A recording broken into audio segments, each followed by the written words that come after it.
Haleluya, haleluya, haleluya, haleluya. Tuhan sertamu dan sertamu juga. Inilah Injil Yesus Kristus menurut Santo Markus. Dimuliakanlah Tuhan. Sekali peristiwa Yesus memanggil ke-12 murid dan mengutus mereka berdua-dua.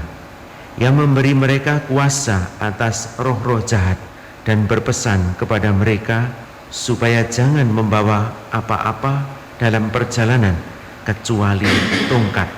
Roti pun tidak boleh dibawa. Demikian pula bekal dan uang dalam ikat pinggang.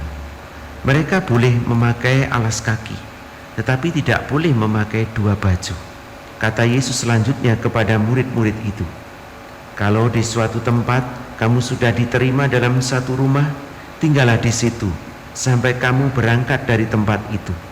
Kalau ada suatu tempat yang tidak mau menerima kamu, dan kalau mereka tidak mau mendengarkan kamu, keluarlah dari situ dan kebaskanlah debu yang ada di kakimu sebagai peringatan bagi mereka. Lalu pergilah mereka memberitakan bahwa orang harus bertobat. Mereka mengusir banyak setan dan mengoleskan banyak orang sakit dengan minyak dan menyembuhkan mereka. Demikianlah Injil Tuhan. Terpujilah Kristus. Saudara-saudariku yang terkasih, bacaan Injil hari ini mengingatkan kita semua bahwa panggilan hidup Kristiani itu memiliki sifat misioner. Semua orang yang mengimani dan mengikuti Yesus harus meneruskan misi Yesus, mewartakan kabar keselamatan dengan cara mewartakan nama Yesus itu sebagai satu-satunya penyelamat kita. Lalu bagaimana kita harus menjalankan tugas misioner ini? Dalam Injil hari ini juga diuraikan dengan baik. Yang pertama, bahwa para murid diutus berdua-dua. Mengapa harus berdua-dua? Agar orang saling mendukung dan menguatkan kesaksian. Kesaksian satu orang tidak pernah kuat, tetapi paling tidak dua orang itu akan menjadi kuat.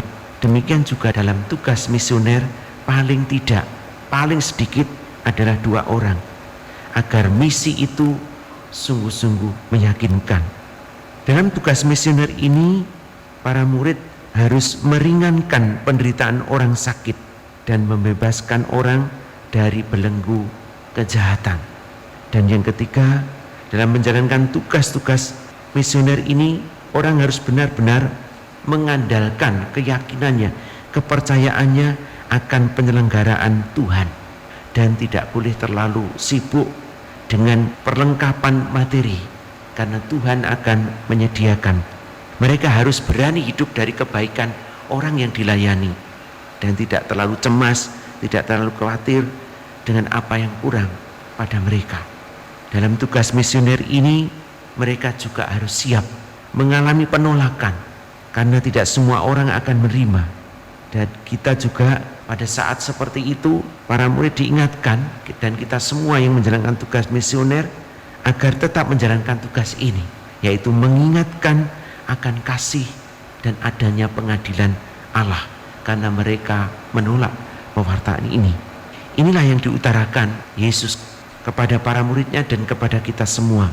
Bagaimana kita harus menjalankan tugas suci ini, mewartakan kebaikan Tuhan. Para saudaraku, siap mengikuti Yesus berarti siap menjalankan tugas-tugas yang diberikan oleh Yesus, yaitu tugas misioner, apapun hambatannya, apapun tantangannya.